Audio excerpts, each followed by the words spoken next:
Since this is supposedly going to be the last Wolverine movie, doing a review without these just wouldn't feel right.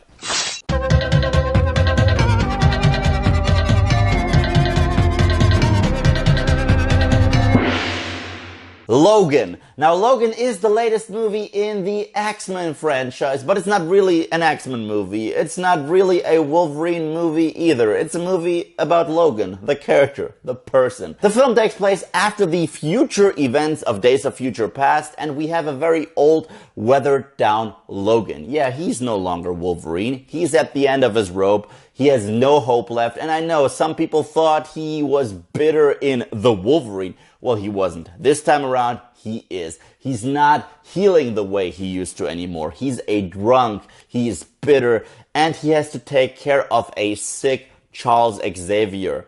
However, one day this little girl, and if you've seen the trailer, you know who that little girl is, pops up, and this girl is being chased by hardcore baddies, and Logan and Charles soon realize they have to help her. Now, I read amazing reviews regarding this flick, and I've been looking forward to this ever since I saw the trailer, because we've never had an amazing Wolverine movie. X-Men Origins Wolverine was a piece of shit. The Wolverine, in my opinion, was a good action flick, but that's where it ends.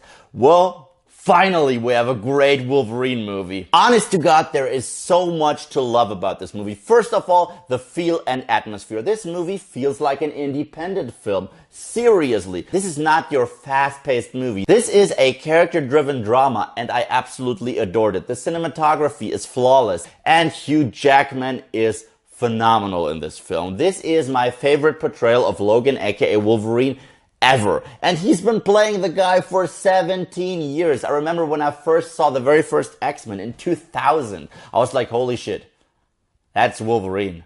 Oh my god. And now we have a drama with this character. You do not necessarily need to have watched all the other X-Men movies, but if you did, it adds so much more weight to his character, because now all this stuff that happened has influenced him, and he's also aging for the very first time. It's so interesting. You can tell that this movie meant a lot to Hugh Jackman, and he gave everything to give us a killer performance. Also amazing in the film is Patrick Stewart as Charles Xavier, and I never thought that we'd ever see an old and sick Charles Xavier who needs daycare, but he plays the part so well. Finally, Patrick Stewart shows some vulnerability as Professor X, because the Professor X of the past, played by James McAvoy, he was vulnerable. But I never got the feeling that Patrick Stewart's Professor X was vulnerable. He wasn't even relatable. He was the mentor figure. He had all the answers to all the questions, but he was not a character that you could really feel for. This time around, oh my god, the feel. Seriously, I was about to choke up once or twice during that film. And let's talk about Daphne Keane, I think that's her name. She is awesome, what a discovery. She plays Laura, aka X-23, and the way she plays the part, it's phenomenal, absolutely phenomenal. Her character is kind of like a wild animal that has been mistreated for quite some time, so when she throws down, holy shit. And the violence, oh my god, this movie is R-rated. And it's not R-rated for the sake of being violent. It's R-rated to accurately portray Wolverine, because we've never seen an accurate representation of Wolverine.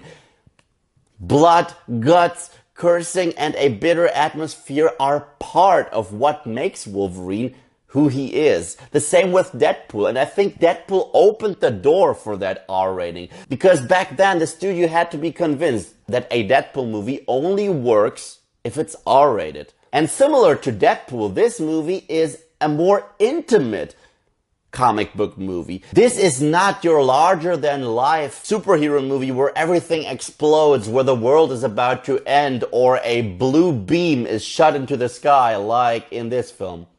Or in this film, or in this film, or in this film. No, nothing like that. This is a slow-paced film, an intimate drama about a character that we've known for the past 17 years. And now we finally get to see the end of that journey, because as Hugh Jackman said, he will probably not return as the Wolverine. The supporting cast also worked for me. I mean, the villain, He's not the most flashed out character, but he worked. He had some character traits. He was a dick. And he had some good lines, similar to the bad guy in Deadpool. Once again, I think Fox finally understood that superhero movies can be great stories about characters. And yeah, while comparing this movie to Deadpool, this movie is really nothing like Deadpool because it's not funny. The R rating is not because of the foul language. This is a very bitter film. And another surprise to me was Stephen Merchant as Caliban. Yeah, I always knew him as a funny-ass comedian, but he really gave a great dramatic performance as this albino mutant. It was spectacular. From the get-go, I realized, oh my god, this is something different. This has an indie approach to the character of Logan, and it worked perfectly. The chemistry between Hugh Jackman and Patrick Stewart has never been better. The chemistry between Hugh Jackman and the little girl is also terrific.